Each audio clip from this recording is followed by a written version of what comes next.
Il existe à Tokyo une sorte de tour Eiffel aux couleurs du Japon. De sa plateforme panoramique à 250 mètres du sol, la ville étend son architecture urbaine à l'infini du regard. Tout là-haut, l'esprit semble s'échapper du réel. Julien ne s'échappe pas de son fauteuil, ni de la myopathie dont il ne comprend pas pourquoi elle l'a choisie, cette maladie qui l'affaiblit.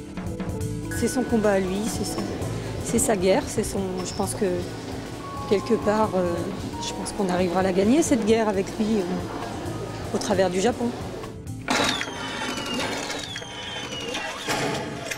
C'est ici comme un lieu de pèlerinage pour les croyants, à la différence près que tous les adeptes du jeu vidéo n'entrent pas chez Konami, ni chez Hideo Kojima, son réalisateur vedette, l'un des maîtres du genre, mondialement connu et reconnu pour l'un de ses jeux vendus à plus de 20 millions d'exemplaires. C'est vraiment beau. Hein. En toute courtoisie nippone, Kojima lui fit faire le tour du propriétaire, l'initia à quelques secrets de fabrication. Julien découvrait même en avant-première sa toute dernière réalisation.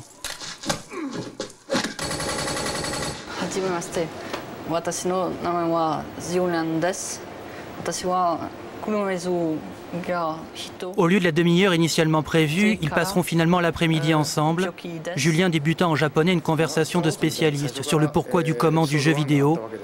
À la fin de la journée, il avait les idées claires.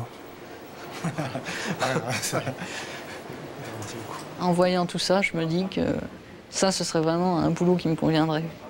Parce que moi, j'adore tout le temps, j'ai tout le temps une imagination débordante. J'adore le dessin. Et c'est vrai qu'apprendre des techniques de dessin, ce serait superbe. Parce que pouvoir faire ce métier-là, j'aimerais bien faire ce métier-là.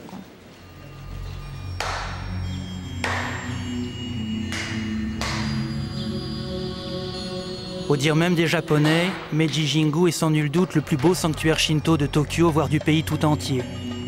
Dédié à l'empereur Meiji, mort au début du siècle, son âme est religieusement conservée ici. Julien est un croyant qui se cherche et qui s'accommode mieux du shintoïsme et du bouddhisme que des religions occidentales.